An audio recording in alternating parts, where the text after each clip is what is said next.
ढाब्यावर जेवण म्हटलं की आवर्जून आणि सगळ्यात पहिले ऑर्डर केल्या जाते ती म्हणजे शेवभाजी। पण ही शेवभाजी ज्यावेळेस आपण घरी बनवतो तर तिला हॉटेलसारखा रंग आणि चव अजिबात येत नाही, अशी नेहमी महिलांची तक्रार असते। तर असं का होतं याचं जर उत्तर तुम्हाला पाहिजे असेल तर आजचा व्हिडिओ शेवटपर्यंत बघा। तर आज आपण हॉटेलच्या काही सिक्रेट टिप्स आणि ट्रिक्स वापरून अगदी मजेदार आणि झणझणीत अशी शेवभाजी घरच्या घरी बनवली आहे। अगदी कमी सामानात शिवाय अगदी झटपट ही शेवभाजी बनवून तयार होते। तर व्हिडिओ शेवटपर्यंत पाहायला अजिबात विसरू नका। तर शेवभाजी बनवण्याकरता सगळ्यात पहिले आपल्याला कढईमध्ये 3 ते 4 चमचे तेल घ्यायचं आहे। तेल अगदी व्यवस्थितपणे गरम झालं की त्यामध्ये अर्धा चमचा मोहरी, अर्धा चमचा जिरे, 2 कांद्यांची पेस्ट आणि 2 चमचे आलं लसणाची पेस्ट आपल्याला घालायची आहे। आता हे कांदे आणि आलं लसणाची पेस्ट आपल्याला 7 ते 8 मिनिटापर्यंत मध्यम आचेवर छानपैकी परतून घ्यायची आहे। साधारणतः 7 ते 8 मिनिटानंतर तुम्ही बघू शकता की कांदे आणि आलं लसणाची पेस्ट अगदी मस्तपैकी परतल्या गेली आहे आणि त्यामधून तेल देखील सुटायला लागलेलं आहे।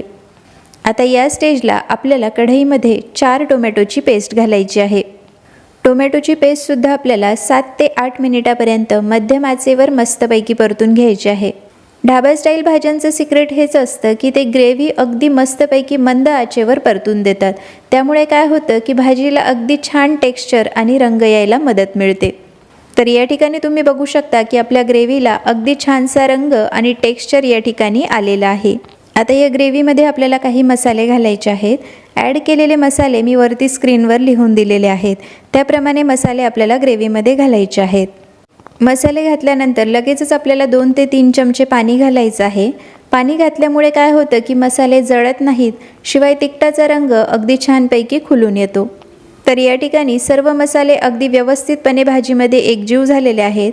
आता यामध्ये आपल्याला 1 कप गरम पाणी घालायचं आहे। पाणी घातल्यानंतर ग्रेव्ही पुन्हा एकदा व्यवस्थितपणे मिक्स करून घेऊया आणि आता ही ग्रेव्ही आपल्याला 3 ते 4 मिनिटापर्यंत मध्यम आचेवर छानपैकी शिजवून घ्यायची आहे। तर या ठिकाणी 4 ते 5 मिनिटं झालेले आहेत। आता ग्रेव्हीमध्ये आपल्याला 3 ते 4 चमचे फ्रेश क्रीम घालायचं आहे। तुमच्याकडे फ्रेश क्रीम नसेल तर तुम्ही घरातली साय घातली तरीसुद्धा चालते। आता ग्रेव्हीमध्ये आपल्याला 1 जाडसर चिरलेला टोमॅटो, त्याबरोबरच 1 चमचा कसुरी मेथी आणि 1 वाटी शेव घालायची आहे। ग्रेव्ही पुन्हा एकदा व्यवस्थितपणे मिक्स करून घ्यायची आहे आणि आता ही भाजी आपल्याला 2 ते 3 मिनिटांपर्यंत शिजवून घ्यायची आहे। गॅसची फ्लेम आपल्याला अगदी लो ठेवायची आहे। तर या ठिकाणी साधारणतः 2 ते 3 मिनिटं झालेले आहेत आणि अगदी जबरदस्त अशी शेवभाजी आपली तयार झालेली आहे। आता यामध्ये आपल्याला बारीक चिरलेली कोथिंबीर घालायची आहे। तर मंडळी, या ठिकाणी तुम्ही बघू शकता की अगदी कुठल्याही प्रकारचा तामझाम न करता घरच्या घरी ढाबा स्टाईल शेवभाजी आपण बनवून तयार केलेली आहे। तर मंडळी, आजची रेसिपी जर तुम्हाला आवडली असेल तर आपल्या व्हिडिओला लाईक आणि चॅनलला सबस्क्राईब करायला मात्र अजिबात विसरू नका। पुन्हा भेटूया अशाच एका रेसिपीसोबत। तोपर्यंत मस्त खा आणि अगदी हॅपी रहा।